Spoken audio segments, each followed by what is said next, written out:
sholat, tapi pikiran melayang. Begini jawaban Rasulullah yang menggetarkan hati. Pada suatu majelis Rasulullah, suasana terasa begitu tenang. Para sahabat duduk melingkar menyimak setiap perkataan beliau dengan penuh perhatian. Namun, di antara mereka, ada seorang sahabat yang tampak gelisah. Jemarinya saling menggenggam, matanya menunduk, dan napasnya terasa berat. Setelah beberapa saat ragu, ia akhirnya mengangkat wajah dan berkata dengan suara lirih, "Wahai Rasulullah, aku ingin bertanya, tetapi aku khawatir pertanyaanku ini akan membuatku semakin malu di hadapan Allah." Rasulullah pun tersenyum lembut, menatapnya penuh kasih sayang. "Katakanlah, wahai saudaraku, tidak ada pertanyaan yang membuat seseorang hina jika ia bertanya untuk mencari kebaikan." Sahabat itu menarik napas dalam, matanya mulai berkaca-kaca. "Wahai Rasulullah, aku merasa salatku sering tidak khusyuk. Kadang aku mengingat urusan dunia, kadang pikiranku melayang entah kemana. Aku takut salatku tidak diterima oleh Allah.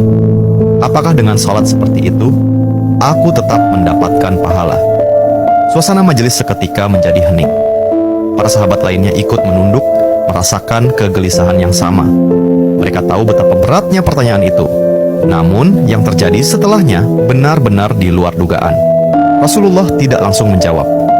Beliau menatap sahabat itu dengan penuh kelembutan. Lalu tiba-tiba air mata mulai membasahi pipi beliau. Para sahabat terkejut. Mereka jarang melihat Rasulullah menangis dalam situasi seperti ini.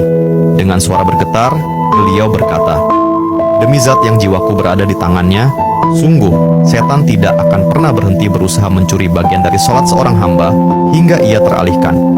Tetapi ketahuilah, Allah tetap melihat usahamu." Rasulullah menarik napas dalam, lalu melanjutkan, "Wahai saudaraku, jika engkau meninggalkan salat hanya karena takut tidak khusyuk, maka setan akan menang.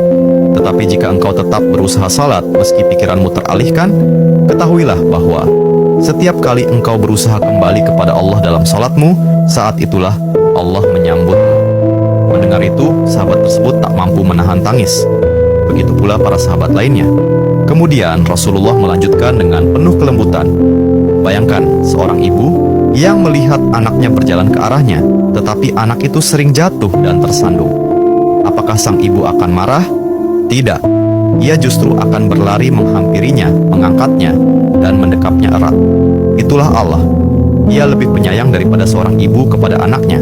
Selama engkau terus kembali, Allah akan selalu menerimamu."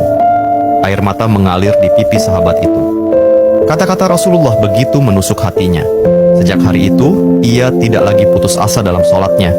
Ia tetap berusaha khusyuk, dan setiap kali pikirannya melayang, ia mengingat nasihat Rasulullah. "Setiap kali engkau berusaha kembali, saat itulah Allah menyambutmu." Jangan pernah berhenti berusaha. Jika kisah ini membuka wawasan kita, yuk berbagi, biar banyak yang tercerahkan. Setiap satu kebaikan dibalas Allah 10 kali kebaikan. Barakallah forever. Amin ya Rabbal Alamin ya Mujibas Sailin.